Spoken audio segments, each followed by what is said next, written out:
Let's go to Albuquerque.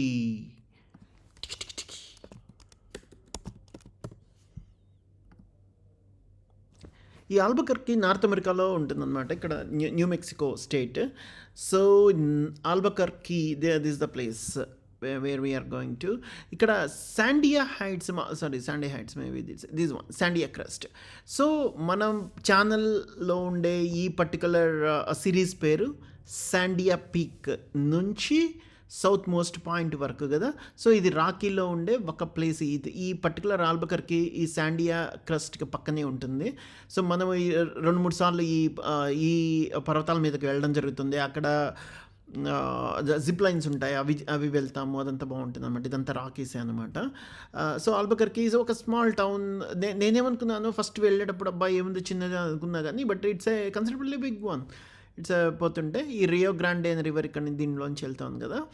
So మనం ఎట్లా start అయ్యాము అంటే, డెన్వర్లో నేను సిటీ పార్క్ దగ్గర ఉండేవాడిని. సిటీ పార్క్ ఈ పర్టికులర్ ప్లేస్లోంచి మనం స్టార్ట్ అయ్యి మధ్యలో ఒక 3 ప్లేసులు చూస్తాం అనమాట.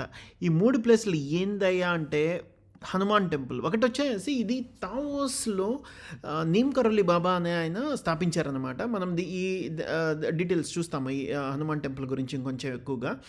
This is a very good one. It's అక్కడ అందరు మామూలుగా డెన్వర్లో ఉండేవాళ్ళు వెళ్తూ ఉంటారు. నాకు ఎప్పుడు వెళ్ళడం కుదరలేదు. This the chance. నేను ఓన్లీ 1 టైం వెళ్ళాను. మామూలు జనాలు బాగా ఎక్కువనే వెళ్తుంటారు అనమాట. ఇక్కడ మనకు లంచ్ ఇవి చేసేసుకొని then I went to Rio Grande. ఇది ఒక పెద్ద రియో గ్రాండే రివర్ మీద ఒక బ్రిడ్జి ఉంటుంది ఇక్కడ, అది చూడడం కోసం అనేసి. దాని తర్వాత వచ్చేసి పుయబ్లో. ఇది పుయబ్లోస్ అంటే ఏంటంటే వీళ్ళ టౌన్స్ అనమాట.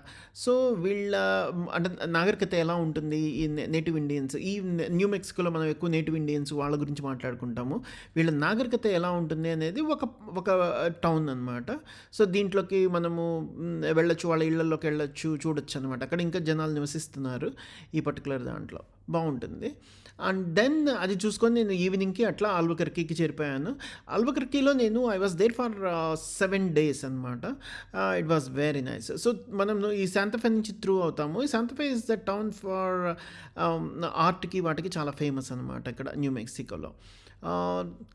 Hope you will enjoy it. అమ్మాయ ఫస్ట్ స్టాప్ దగ్గర ఆగున్నాము.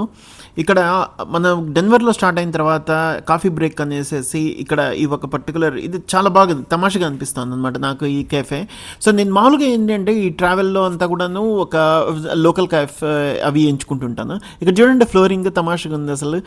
ఇట్స్ అంతా కూడాను ఈ మన ఈ కాయిన్స్, అమెరికన్ సెంట్స్ అంటారనమాట. అంటే 1 పైసా, మనకు 1 పైసా లాగా ఈ 1 పైసా వాటితో వేసారు. ఎన్ని పైసలు వాడారు కానీ మొత్తానికి చాలా బాగుంది ఇది.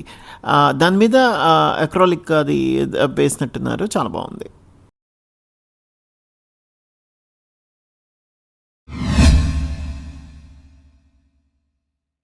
ఎస్, తావోస్కి వచ్చేసాము. ఆశ్రమం చాలా ప్రశాంతంగా ఉంది. బాగానే చాలామంది జనం ఉన్నారు ఇక్కడ. ఈ ఆలయం పేరు నీమ్ కరోలి బాబా, లేకపోతే నీబ్ కరోరీ బాబా అనే పేరుతో పిలుస్తారనమాట. ఈయన అసలు పేరు వచ్చేసి లక్ష్మణ్ నారాయణ శర్మ అట. ఉత్తరప్రదేశ్లో అక్కడ జన్మించి సమ్హౌ హీ రీచ్ హియర్ అక్కడ. అదనమాట ఈ టెంపుల్. ఇదైతే హనుమాన్ టెంపుల్ మీద బాగా ఉంది. ఇక్కడ వచ్చేసి చాలా దేశంలో ఉండే చాలా దగ్గర నుంచి జనాలు వస్తుంటారు. అందులో ఇక్కడ లోకల్స్ కూడా బాగా ఈ హనుమంతుడి ఈ హనుమాన్ చాలీసా పారాయణం చేయడము. ఇప్పుడు ఈరోజు ఇక్కడ హనుమాన్ చాలీసా పారాయణం నిరవధికంగా 3 days ఏమో అట్లా అనమాట. సో అందుకని చాలా దూరం నుంచి భక్తులు వచ్చినారనమాట, బస్సులు వేసుకొని వచ్చి. దెన్ అది కంటిన్యూస్గా ఒక బ్యాచ్ తర్వాత ఒక బ్యాచ్ అది కంటిన్యూస్గా చేసేటట్లున్నారు, ఒక 3-4 days అట్లా. మనకి ఇక్కడ ప్రసాదం కూడా లంచ్ రూపంలో మనకు అవైలబుల్ ఉంటుంది. ఈ నీమ్ కరోలి బాబాకు ఉత్తరాఖండ్ రాష్ట్రంలో కెన్ఫీ ధామ్ అనే ఆశ్రమం ఉందంట. అక్కడ మామూలుగా maybe that's a primary or something like that. ఇక్కడ మెక్సికోలో, న్యూ మెక్సికోలో ఏమో ఈ ఆశ్రమం అనమాట. ఈ ఆశ్రమంలో అడుగు పెట్టగానే మనకు ఇట్స్ లైక్ చాలా ప్రశాంతత. అసలు ఏందో బయట ప్రపంచంతో హడావడితో సంబంధం లేకుండా కొంచెం దూరంగానే ఉంది రోడ్డుకి. చాలా బాగుంది, అసలు ప్రశాంతంగా అనిపిస్తున్నాయి. ఇక్కడ అమెరికన్లు, యూరోపియన్లు, జపాన్ నుంచి వచ్చేవాళ్ళు, ఆస్ట్రేలియా నుంచి చాలా దేశాల నుంచి వస్తారట ఈ బాబా ఆశ్రమంకి. ఈ నీమ్ కరోలి బాబా ఎక్కువగా హనుమంతుడికి ప్రత్యేక స్థానంగా తన ఆశ్రమంలో ఉంచుతారట. అందుకని ప్రతి ఆశ్రమంలో కూడాను ఇతను హనుమంతుడి గుడి ఒకటి, ఇతను హనుమంతుడి భక్తుడు కాబట్టి హనుమంతుడి గుడి అనేది ఉంటుందట.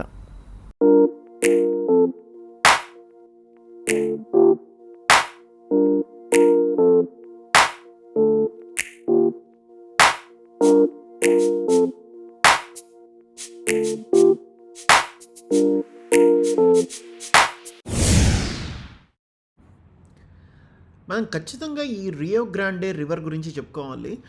సో ఈ Rio Grande river actually San Hiuen, మనము ఇక్కడ కొలరాడోలో ఫస్ట్ ట్రిప్ చేసినప్పుడు ఎక్కడ అంటే మన జురంగో దగ్గర ఆ శాన్ హుయాన్ పర్వతాలు దాటి వచ్చామన్నమాట.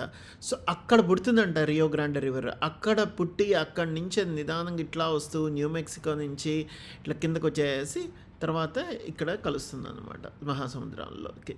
That's okay. సో ఇప్పుడు మనం న్యూ మెక్సికోలో ఉన్నాము. ఇక్కడ ఆల్బకర్కీ ఉంది కదా, ఇప్పుడు మనము ఈ ఆల్బకర్కీకి వెళ్తూ ఇక్కడ ఉన్నామన్నమాట. సో తావోస్ పక్క తట్టుకి ఈ ఆల్బకర్కీలో కూడా మనం ఈ నది ఒడ్డున కూర్చొని ఒకసారి టీ తాగుతాము. మన ఫ్రెండ్ అక్కడ జయంత్ అని వెయిట్ చేస్తుంటాడు. సో మనం జయంత్ని కలిసేసి మనకు రెస్ట్ ఆఫ్ ద ఆల్బకర్కీలో అంతా కూడా అతను మనం చూపించబోతున్నాడు అనమాట. So it is Rio Grande is very, దీన్ని రియో అంటే ఏంటంటే నది అని, అండ్ గ్రాండే ఈజ్ బిగ్, తెలుగులో చెప్పాలంటే మహానది అని. ఇప్పుడు మన ప్రయాణం అత్యంత అద్భుతమైన ప్రకృతి అద్భుతాల్లో ఒకటైన రియో గ్రాండే గార్జ్ వద్దకే వెళ్తున్నాం అనమాట. చూడండి అసలు మొత్తం ఇట్లా డెజర్ట్, ఇట్స్ లైక్ ఒకవైపు పర్వతాలు, మొత్తం ల్యాండ్ అయితే చాలా ఉంటుంది ఇక్కడ ఈ న్యూ మెక్సికోలో. మొత్తము డెజర్ట్, దాంట్లో మధ్యలో ఇవి ఉన్నాయి కదా అలా. ఈ న్యూ మెక్సికో ప్రాంతము ఇది ఇంతకుముందు ఈ అగ్నిపర్వత వాటికి జరిగినటువంటి కొన్ని ఒత్తిళ్ళు జరిగేవిట ఇక్కడ. సో అందుకని చెప్పేసి ఇక్కడ మనం ఈ లావాకు సంబంధించినటువంటి స్టోన్స్ ఇవన్నీ చూడబోతాము ఇక్కడ ఈ చుట్టుపక్కలంతా కూడాను.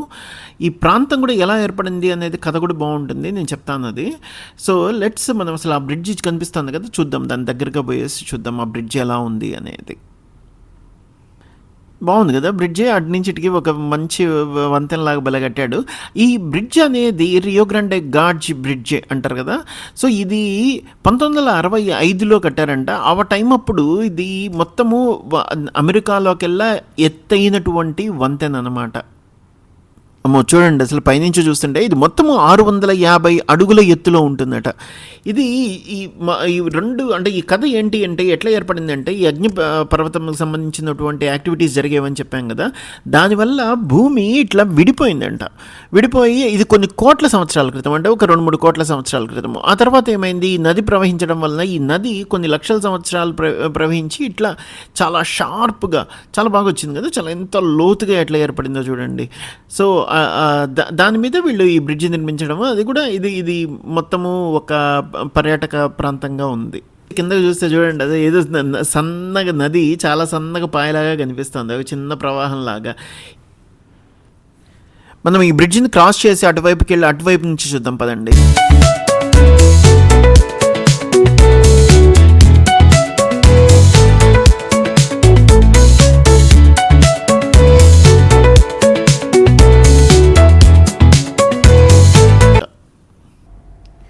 మీకు ఈ ట్రిప్లో ఆధ్యాత్మికత చూపించాను, ఒక ఇంజనీరింగ్ మార్వెల్ లాగా ఒకటి చూపించాను. ఒక చరిత్ర చూపిస్తాం పదండి. ఇది తావోస్ ప్యూబ్లోస్.